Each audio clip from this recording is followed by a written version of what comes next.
Selamat pagi saudaraku yang terkasih, dalam nama Tuhan kita Yesus Kristus, kita bertemu kembali dalam sapaan renungan harian pada hari ini. Mari kita berdoa. Kasih karunia Tuhan kita Yesus Kristus, kasih setia dari Allah Bapa dan persekutuan Roh Kudus, itulah kiranya menyertai kamu. Amin. Renungan harian untuk kita pada hari ini yaitu yang tertulis dalam kitab Amsal pasal 4 ayat 23. Jagalah hatimu dengan segala kewaspadaan, karena dari situlah terpancar kehidupan. Sian saluhut si jagauni gumodang majaga roham, aisyanido ruar aka mual hangoluan. Demikian pembacaan firman Tuhan. Saudaraku yang terkasih, dalam nama Tuhan kita Yesus Kristus, siapa pribadi yang mampu menjaga hatinya dengan baik akan hidup dalam ketenangan. Namun, siapa yang menjaga hatinya supaya baik, tidak baik, atau lebih cenderung kepada hal-hal yang merugikan, akan hidup dalam kegelisahan. Mari kita lihat diri kita dan mari kita respon. Kita uji, kita renungkan pribadi kita, saudaraku.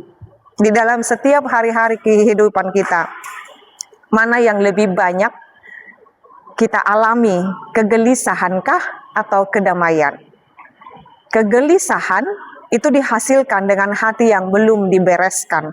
Tetapi kedamaian, kalau dialami adalah kedamaian, berarti sudah dapat berdamai dengan hatinya sendiri. Mengapa hati ini menjadi sangat penting untuk dijaga? Firman Tuhan ini dikatakan, Amsal 4 ayat 23 ini, jagalah hatimu dengan segala kewaspadaan. Ada banyak orang hal-hal yang tidak penting di sarana, saya pakai dalam bahasa Batak, berdalan ibana, adong aka sampah, adong aka nasodenggan, diputihi, ditiopi torusi di peop songonon, akan membuat dia menjalani hidup ini berat. Apa yang ada di sana adalah sampah dikutipi begitu, itu akan menjadi memberatkan dan akan menggelisahkan, tidak mengenakan. Ketika kehidupan di dalam kegelisahan, ada banyak mungkin dalam perjalanan hidup ini kita mendengar hal-hal yang tidak menyenangkan. Hal-hal gosip, fitnah, sakit hati, ketersinggungan. Lalu itu kita kutipi, itu akan memberatkan diri kita. Tetapi ketika kita menjaga hati kita ini dengan baik, dengan terus memasukkan firman Tuhan di dalamnya, dan lebih condong kepada firman Tuhan, itu akan lebih mendamaikan hati kita. Kita tidak bisa menahan orang lain berkata apa tentang kita, karena mereka punya mulut. Tetapi kita memiliki dua tangan untuk menutup telinga kita, dengan artian dengarkanlah apa yang lebih utama harus kita dengarkan. Maka iman timbul oleh pendengaran oleh firman Tuhan. Iman tidak pernah timbul oleh karena mendengarkan gosip dengan hal-hal yang tidak baik. Maka condongkan hatimu untuk terus sehat, untuk terus berdamai dengan firman Tuhan dan perbuatan baik. Meyakini bahwa Tuhan berdaulat dalam kehidupan kita.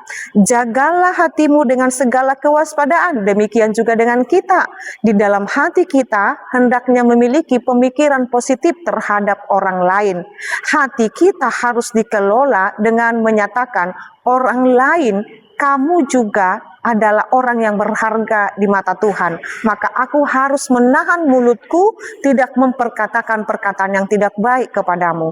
Maka jikalau hal ini kita lakukan, maka kedamaian, ketentraman, maka dikatakan dari sana, apa yang terjadi, apa yang ada dalam hati kita, akan terpancar dalam kehidupan kita. Kehidupan kita akan menjadi kehidupan yang penuh damai, bukan kehidupan penuh dengan pangaritingon. Kehidupan kita akan penuh dengan kasih, bukan kehidupan yang penuh dengan kebencian.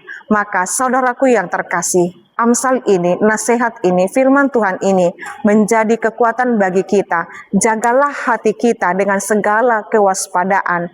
Waspada terhadap pendengaran hal yang tidak baik akan hal kita, dan waspada untuk memperkatakan hal yang tidak membangun untuk tetap kita jaga. Maka terpancarlah kehidupan yang mendamaikan, kehidupan yang sejahtera, kehidupan yang lebih membangun, dan itulah yang dikehendaki oleh Tuhan. Saudara Saudaraku yang terkasih, jagalah hatimu dengan segala kewaspadaan, karena dari situlah terpancar kehidupan. Amin, kita berdoa.